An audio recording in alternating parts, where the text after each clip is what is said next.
लालची सौतेली माँ, क्या बात है, अभी तक तुम बर्तन नहीं मांज पाई? तभी जूही के हाथ से एक बर्तन नीचे गिर जाता है। हाँ, तोड़ दे सारे बर्तन। एक भी काम तो तुझसे ढंग से नहीं हो पाता। अरे क्या बात हो गई? तू इतनी सुबह सुबह क्यों चिल्ला रही हो? आखिर बात क्या है? क्यों डांट रही हो इसे? ये देखो आ गए अच्छी बेटी के अच्छे पापा। बड़ी बेटी की तो कोई भी गलती दिखती ही नहीं। तुम्हें अगर इतना ही दर्द होता है तो इसकी माँ के मरने के बाद तो मुझसे शादी ही क्यों किए? अरे तू कैसी बात कर रही है? अब तुम चुप भी हो जाओ। उफ, सवेरे सवेरे आप इतना चिल्ला क्यों रहे हो? हाँ, मुझे शांति से सोने भी नहीं देती। माँ देखिए ना, मेरा सर बहुत जोर से दुख रहा है। ये देखो, मैं तुम्हारी इस बेटी के पीछे चिल्ला रही हूँ, इस वजह से मेरी प्यारी बेटी सो भी नहीं पा रही है। हाँ तो घर पर इतना चिल्ला चिल्ली होगी तो कोई सो भी पाएगा क्या? ठीक कह रही हो बेटी। हाँ, अब जाओ अपना हाथ मुंह धोकर आओ। तभी नैना हाथ मुंह धोने के लिए कुएं पर जाती है और कुएं से पानी भरकर अपना हाथ मुंह धोकर खाने के लिए बैठ जाती है। तभी उसकी माँ जूही को चिल्लाते हुए आवाज लगाती है, अरे तुमने अभी तक नाश्ता नहीं बनाया? मैंने तुझे कब का बोली थी कि मेरी बेटी के लिए आलू का पराठा और धनिया की चटनी बना देना। अभी तक तेरी ये खाना तैयार नहीं हुई। अरे माँ, इतना खराब खाना बना है, आखिर मैं इसे कैसे खाऊंगी? ये क्या कह रही है? ला जरा मैं भी तो देखूं। तू तो सही कह रही है, जानबूझकर इसने ऐसा खाना बनाया है जलन के कारण। लेकिन मैंने तो अच्छे से खाना बनाया था। क्या तुम मुझसे बहस कर रही है? बहुत बोलना सीख गई है। आज तुझे खाना नहीं मिलेगा। जा, एक बाल्टी कपड़े भिगो कर रखे हैं, जाकर उसे धो। अभी जा रही हूँ माँ। इतना कहकर जूही वहाँ से कपड़े धोने चली जाती है। माँ, मैं गिर गई, मुझे बहुत चोट लगी माँ। आह! जूही की आवाज सुनकर ये सौतेली माँ चिल्लाते हुए बाहर आती है। यह किसकी आवाज आई? हाँ, एक पल भी शांति से नहीं रह सकती। अरे बाप रे, यह क्या कर लिया तुमने? माँ, मैं गिर गई माँ। अरे फिर से तुम्हें क्या हो गया? तुम्हारी बेटी गिर गई और कमर में चोट लगा लिया। एक तो बेचारी गिर गई, उसे चोट लग गई और तुम यहाँ पर उसे बातें सुना रही हो। अच्छा, ठीक कहा आपने।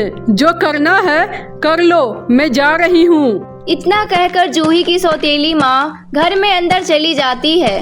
और फिर से एक रात। मैं आखिरी बार कह रही हूँ, इस लड़की को जहाँ मर्जी वहाँ रख कर आओ। ऐसी लड़की को मैं किसी भी कीमत पर नहीं रखूंगी। अरे तुम यह क्या बात कर रही हो?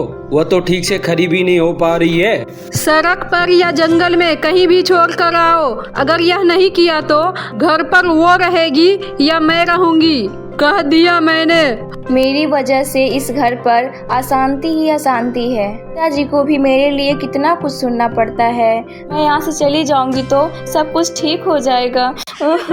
इतना कहकर जूही रोने लगी। मैं आज की रात यहाँ से कहीं दूर चली जाऊंगी। सिर्फ साथ में थोड़ा सा पानी ले जाऊंगी, रास्ते में प्यास लग सकती है। लोग अच्छे से रहना, मैं चलती हूँ। इतना कहकर जूही वहाँ से बिना किसी को कुछ बताए वहाँ से चली जाती है। तभी उसको वहाँ पर एक बूढ़ी अम्मा दिखाई देती है और वो बूढ़ी अम्मा जूही से फिर कहती है, अरे बेटा, मुझे जरा पानी पिलाओगी?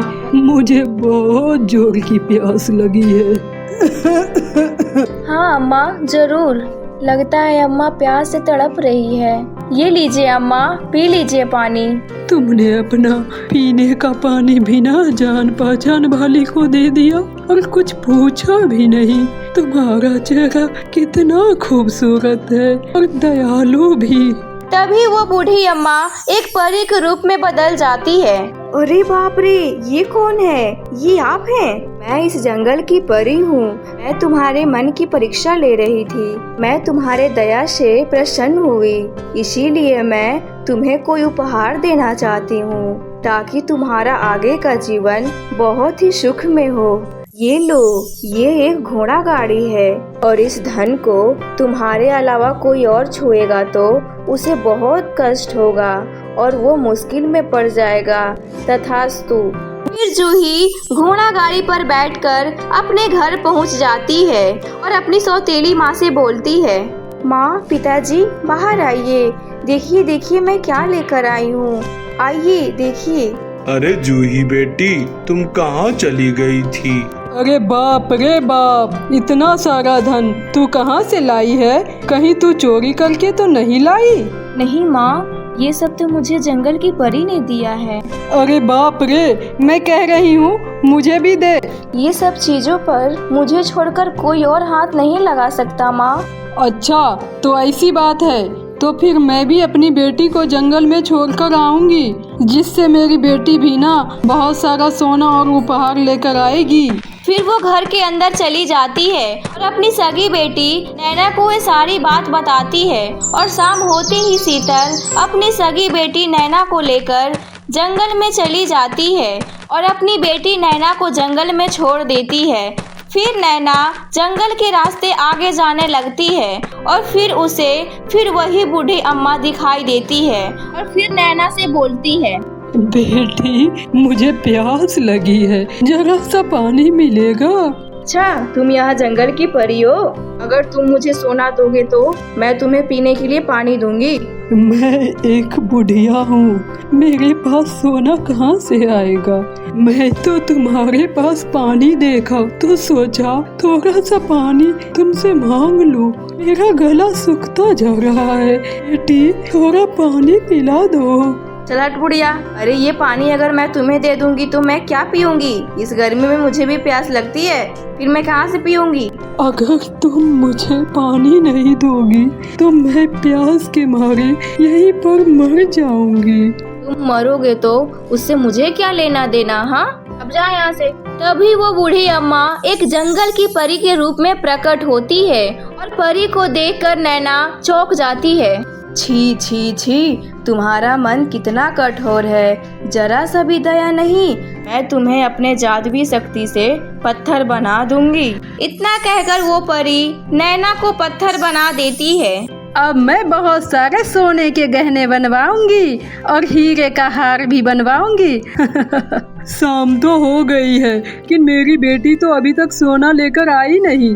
हाँ, वो रही, आ गई मेरी बेटी। शीतल जैसे ही अपनी बेटी नैना को छूने जाती है, वो भी पत्थर के रूप में बदल जाती है। इसीलिए कहते हैं दोस्तों, लालच बुरी भला है, कभी भी लालच नहीं करनी चाहिए। हर हमेशा जरूरतमंद लोगों की मदद करनी चाहिए। भगवान किसी भी रूप में हमारी परीक्षा ले सकते हैं। धन्यवाद दोस्तों, तो मिलते हैं अब नई कहानी के साथ। तब तक के लिए अपना ध्यान रखना। बाय बाय दोस्तों।